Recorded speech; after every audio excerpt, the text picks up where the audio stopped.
अमित शाह खाली हवाई फायरिंग नहीं करते।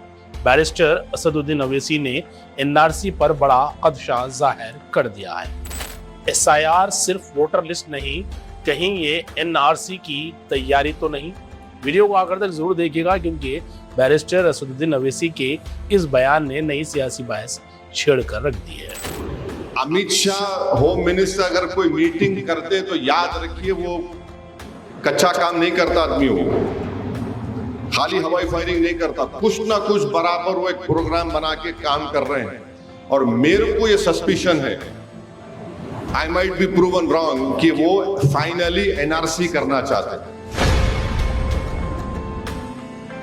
AIMIM के सदर बैरिस्टर असदुद्दीन अवैसी ने मरकजी वजीर दाखिला अमित शाह की हालिया मीटिंगों पर बड़ा सवाल उठाते हुए कहा कि अमित शाह जब मीटिंग करते हैं तो खाली हवाई फायरिंग नहीं करते, वो मंसूबा बनाकर काम करते हैं। बैरिस्टर असदुद्दीन अवैसी ने खदशा जाहिर किया है कि SIR के जरिए वोटर लिस्ट से नाम NRC खारिज करने का अमल का कदम हो सकता है।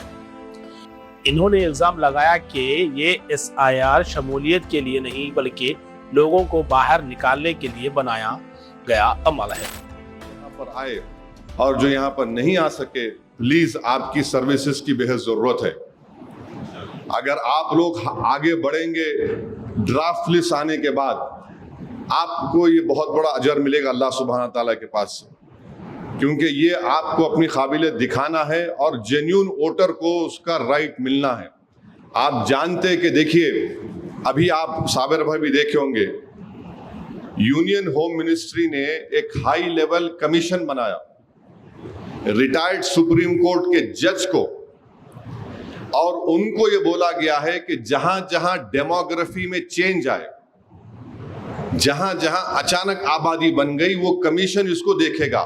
और तीसरी बात जो अमित शाह ने वो मीटिंग ली, उसमें ये कहा कि जो नाम SIR में जो 6 करोड़ नाम एक्सक्लूड हो गए, वो उसको भी चेक करेंगे।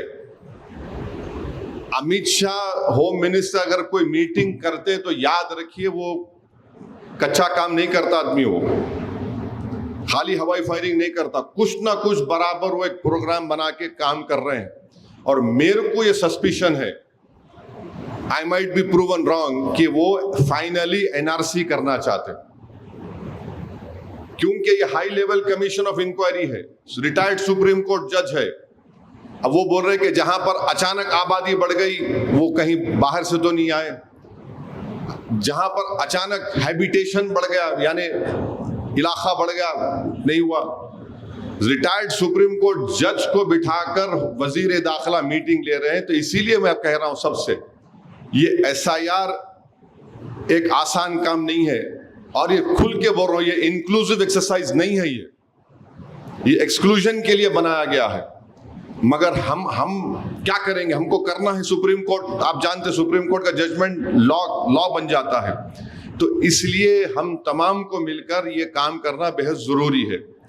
मैं फिर से तेलंगाना गवर्नमेंट से बोल रहा हूं कि आप इशू करो परमानेंट रेजिडेंट सर्टिफिकेट, पैरामीटर्स बनाओ। आप याद रखिए, अगर बाद में फाइनल लिस्ट आने के बाद आप आके हमको अरे गलत हो गया, साजिश हो गई, ये सब बातें मत करो।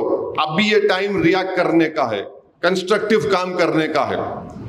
तो हम उम्मीद करते हैं कि हमारे यहाँ पर इस बात का डिमांड हम इसलिए कर रहे हैं ताकि गवर्नमेंट को मालूम हो सके, और ये गवर्नमेंट समझो इस बात को, ममता बनर्जी अपना इलेक्शन हार गई, स्टालिन अपना इलेक्शन हार गए, ममता बनर्जी तो अपना बूथ में इलेक्शन हार गई जहां घर था उसका।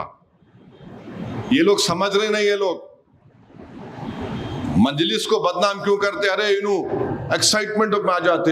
अरे भाई एक्साइटमेंट नहीं है, दूध का जला छाछ को भी फूक फूक के पीता ना।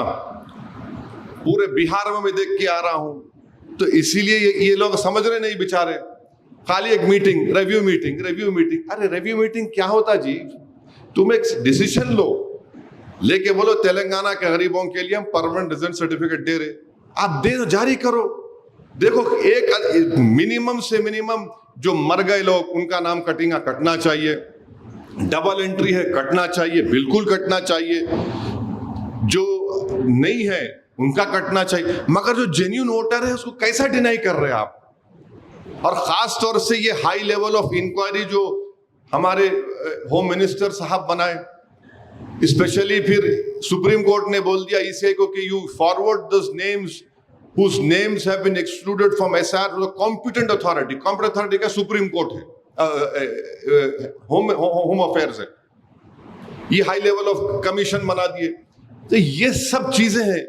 हम उम्मीद करते हैं कि रेवंत रेड्डी साहब, ठीक है आप टाइम नहीं दे रहे मिलने का, मत दीजिए, मेरे को इतराज नहीं है, मगर पब्लिक के लिए मैं इस अपील कर रहा हूं, डिमांड कर रहा हूं, अगर ये कांग्रेस गवर्नमेंट रिएक्ट नहीं करेंगी तो जो गरीबों का नाम कटेगा उसके बाद रोना नहीं उन्होंने आके यहाँ पे, और उन्होंने समझ रहे नहीं। और टीआरएस वाले तो खैर बेचारे, उन्होंने भी एक अजीब है, अरे तुम मेन अपोजिशन है बाबू, तुम 10 साल हुकूमत करे, लेटर लिखो इलेक्शन कमीशन को कि भाई ये 3 डॉक्यूमेंट नहीं है हमारे पास। इलेक्शन कमीशन क्या बोल रहा है कि वो 12 डॉक्यूमेंट एग्जॉस्टिव नहीं है, मगर एग्जॉस्टिव ही है। बैरिस्टर असदुद्दीन ओवैसी ने अवाम से मुत्तहिद होकर कानूनी लड़ाई लड़ने की अपील भी की है। ताहम ये भी कहा है कि मुमकिन है कि इनका खदशा गलत साबित हो।